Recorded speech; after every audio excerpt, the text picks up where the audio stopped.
Hello, welcome to this video tutorial on milk texturing. In this video, we're going to talk about how much milk to use for different drinks, the different types of milk and things you might run into while using those different types of milk, the technique for steaming silky versus frothy milk, and the pouring technique for flat whites, lattes, and cappuccinos.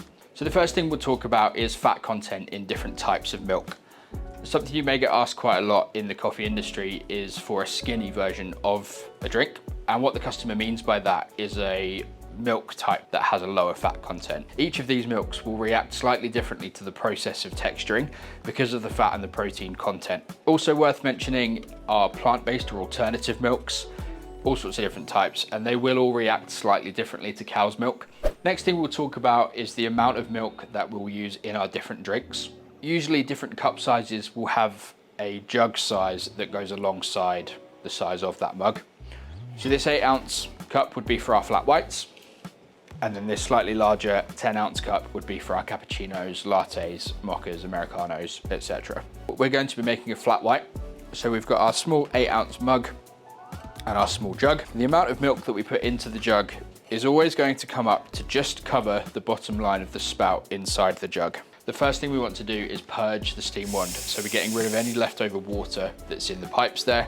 Next we'll pull out our steam wand to about a 40-degree angle, and then using the steam wand as a guide on our spout in the jug, we move the jug up the steam wand until the bottom of that steam wand is about 1 centimetre under the surface of the milk, directly in the centre point of the jug. Once we've got it there, we tilt our jug very slightly to one side. It doesn't matter which side, whichever feels more natural. And then we turn our steam wand all the way on. We want our milk in the jug to be swirling in a vortex. If it doesn't swirl straight away, move the jug around slightly. You might need to tilt one way or the other. And then as soon as we get that swirl, we move our jug down, which brings the holes in the end of the steam wand closer to the surface of the milk, and it will start to hiss. That hissing sound is the air being added. With our silky milk, we want to add about 1 centimetre of rise to the milk with that kind of hissing air sound. Once we've got our 1 centimetre rise, we move our jug back up and we let the milk spin until it gets just before the point where the jug is too hot to touch with the palm of your hand. Once the milk has reached that temperature, we turn the steam wand all the way off, we wipe the steam wand, and then we purge the steam wand. That gets rid of any leftover milk residue, meaning that our steam wand stays nice and clean. And then we place our milk to the side to rest for about 5 seconds. So now our milk is steamed and our double shot of espresso is ready. We're ready to pour our flat white. First step, pick up your shot, give it a nice swirl. That starts to break up the oils in the crema and makes it a little bit easier to pour. Give that milk a tap, make sure there's no big bubbles in the top. And we're going to swirl that milk until we're nice and glossy and shiny.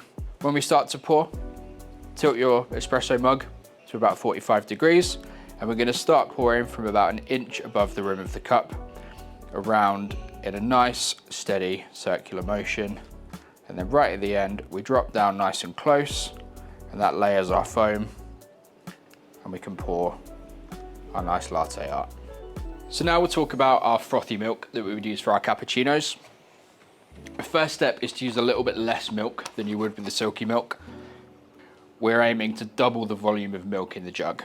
So if my milk starts down here, I'm going to keep adding air, keep that hissing sound going continuously until the milk has reached almost the top of the jug. Once the milk has reached temperature and there's enough foam, we turn the steam wand off, let the milk stop swirling, take the jug away, pop our steam wand down, clean our steam wand so we wipe it first and then we purge it again. Leave the milk to rest for about 5 seconds, pop the bubbles, swirl until it's shiny and glossy, and then we're ready to pour.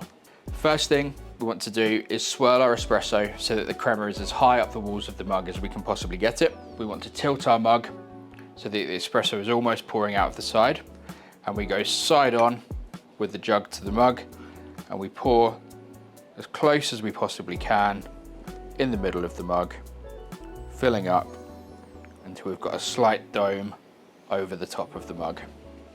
Thanks for watching. Now you know the difference between silky and frothy milk and how to steam those different types of milk. And now you can get back to practicing your latte art.